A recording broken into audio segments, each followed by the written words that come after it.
ಪರಲೋಕದವುಗಳ ಕಡೆಗೆ ನೋಡುವಂತೆ ನಿಮ್ಮ ಆತ್ಮವನ್ನು ವಾಕ್ಯದಲ್ಲಿ ಬಲಪಡಿಸುವ ಅನುದಿನದ ಧ್ಯಾನ. ಇಂದಿನ ಧ್ಯಾನದ ಶೀರ್ಷಿಕೆ ಕ್ರಿಸ್ತನೊಂದಿಗಿನ ಐಕ್ಯತೆಯಲ್ಲಿ ಜೀವಿಸಿರಿ. ಈ ದಿನದ ಸತ್ಯವೇದದ ವಾಕ್ಯ, ಒಬ್ಬರಿಗೊಬ್ಬರು ಉಪಕಾರಿಗಳಾಗಿಯೂ ಕರುಣೆಯುಳ್ಳವರಾಗಿಯೂ ಕ್ಷಮಿಸುವವರಾಗಿಯೂ ಇರ್ರಿ.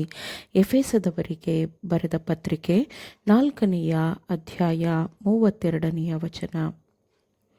ಇದಲ್ಲದೆ ನಿನ್ನ ಸಹೋದರನು ತಪ್ಪು ಮಾಡಿದರೆ ನೀನು ಹೋಗಿ ನೀನೂ ಅವನು ಇಬ್ಬರೇ ಇರುವಾಗ ಅವನ ತಪ್ಪನ್ನು ಅವನಿಗೆ ತಿಳಿಸು. ಅವನು ನಿನ್ನ ಮಾತನ್ನು ಕೇಳಿದರೆ ನಿನ್ನ ಸಹೋದರನನ್ನು ಸಂಪಾದಿಸಿಕೊಂಡಿರುವಿ ಎಂದು ವಾಕ್ಯವು ಹೇಳುತ್ತದೆ. ಇದು ತಪ್ಪು ತಿಳುವಳಿಕೆಗಳನ್ನು ಇತ್ಯರ್ಥಪಡಿಸುವ ಮಾರ್ಗವಾಗಿದೆ. ತಪ್ಪಿತಸ್ಥನೊಂದಿಗೆ ಏಕಾಂತವಾಗಿ ಕ್ರಿಸ್ತನ ಆತ್ಮದಲ್ಲಿದ್ದು ಮಾತನಾಡುವುದರಿಂದ ಅನೇಕ ಬಾರಿ ಅದು ಇರುವ ಕಷ್ಟವನ್ನು ತೆಗೆದುಹಾಕುತ್ತದೆ.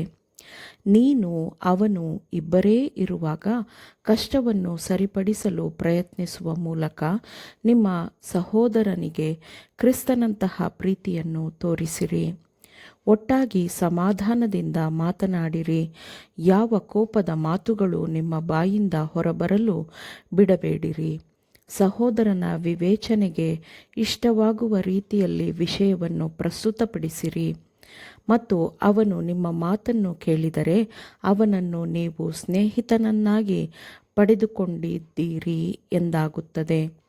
ಅಪರಾಧದ ಸ್ವರೂಪವು ಏನೇ ಇರಲಿ, ತಪ್ಪು ತಿಳುವಳಿಕೆಗಳು ಮತ್ತು ವೈಯಕ್ತಿಕ ಗಾಯಗಳ ಪರಿಹಾರಕ್ಕಾಗಿ ದೇವರು ಮಾಡಿರುವ ಯೋಜನೆಯನ್ನು ಅದು ಬದಲಿಸಲಾಗುವುದಿಲ್ಲ. ಕ್ರಿಸ್ತನ ಚೈತನ್ಯವನ್ನು ಕಾರ್ಯರೂಪಕ್ಕೆ ತನ್ನಿರಿ.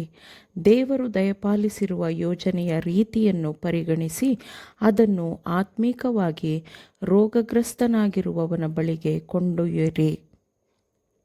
ಅಸಂತೋಷ, ಅಸಮಾಧಾನ ಇವುಗಳ ರೋಗವನ್ನು ಗುಣಪಡಿಸುವ ಪರಿಹಾರವನ್ನು ಅವನಿಗೆ ಕೊಡಿರಿ. ಅವನಿಗೆ ಸಹಾಯ ಮಾಡಲು ನಿಮ್ಮ ಪಾತ್ರವನ್ನು ನೀವು ನಿರ್ವಹಿಸಿರಿ. ಕ್ರಿಸ್ತನ ಹೃದಯಕ್ಕೆ ಬಹಳ ಪ್ರಿಯವಾಗಿರುವ ಸಭೆಯ ಐಕ್ಯತೆ ಮತ್ತು ಶಾಂತಿಗಾಗಿ ಇದನ್ನು ಮಾಡುವುದು ನಿಮ್ಮ ಕರ್ತವ್ಯ ಮತ್ತು ಅನುಗ್ರಹವೆಂದೇ ಭಾವಿಸಿರಿ. ಸಭೆಯ ಯಾವ ಸದಸ್ಯನ ಮೇಲೂ ಯಾವ ಗಾಯವೂ ವಾಸಿಯಾಗದಂತೆ ಇರುವುದನ್ನು ನೋಡಲು ದೇವರು ಬಯಸುವುದಿಲ್ಲ. ಗಾಯಗೊಂಡ ಸದಸ್ಯನು ಮತ್ತು ತಪ್ಪಿತಸ್ಥನ ನಡುವಿನ ಮಾತುಗಳಲ್ಲಿ ಇಡೀ ಪರಲೋಕವು ಆಸಕ್ತಿ ಹೊಂದಿರುತ್ತದೆ. ಕಷ್ಟವು ಮಾತಿನಲ್ಲಿ ಪರಿಹಾರವಾದಾಗ ಇಬ್ಬರೂ ಒಟ್ಟಾಗಿ ಪ್ರಾರ್ಥಿಸಿರಿ. ಆಗ ದೇವದೂತರು ನಿಮ್ಮಲ್ಲಿಗೆ ಬಂದು ನಿಮ್ಮನ್ನು ಆಶೀರ್ವದಿಸುತ್ತಾರೆ. ಈ ಐಕ್ಯತೆಯ ಬಗ್ಗೆ ಪರಲೋಕದಲ್ಲಿ ಗಾನಸ್ತುತಿ ಇರುತ್ತದೆ. ತಪ್ಪು ಮಾಡಿದವನು ನೀಡಿರುವ ಸಾಕ್ಷ್ಯವನ್ನು ಸ್ವೀಕರಿಸಿದಾಗ ಮತ್ತು ನಿಜವಾದ ಪಶ್ಚಾತ್ತಾಪದ ಪುರಾವೆಯನ್ನು ಅವನು ನೀಡಿದಾಗ ಪರಲೋಕದ ಬೆಳಕು ಅವನ ಹೃದಯವನ್ನು ತುಂಬುತ್ತದೆ. ಹೃದಯಗಳು ಒಂದಾಗುತ್ತವೆ. ತಪ್ಪಿನ ಕಾಯಿಲೆ ಮತ್ತು ನೋವನ್ನು ಪ್ರೀತಿಯ ಗುಣಪಡಿಸುವ ಎಣ್ಣೆಯು ತೆಗೆದುಹಾಕುತ್ತದೆ. ಪರಿಶುದ್ಧಾತ್ಮನು ಹೃದಯವನ್ನು ಹೃದಯಕ್ಕೆ ಸೇರಿಸುತ್ತಾನೆ.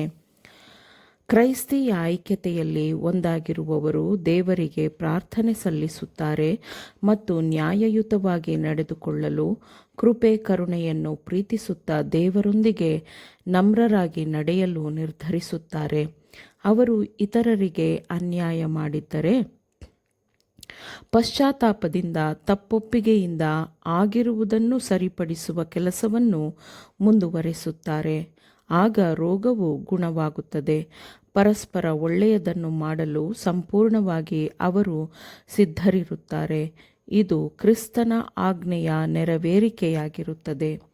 ಪಶ್ಚಾತ್ತಾಪ, ತಪ್ಪೊಪ್ಪಿಗೆ ಮತ್ತು ನಷ್ಟಪರಿಹಾರ ಇವೆಲ್ಲದರ ಅಗತ್ಯವಿದೆ.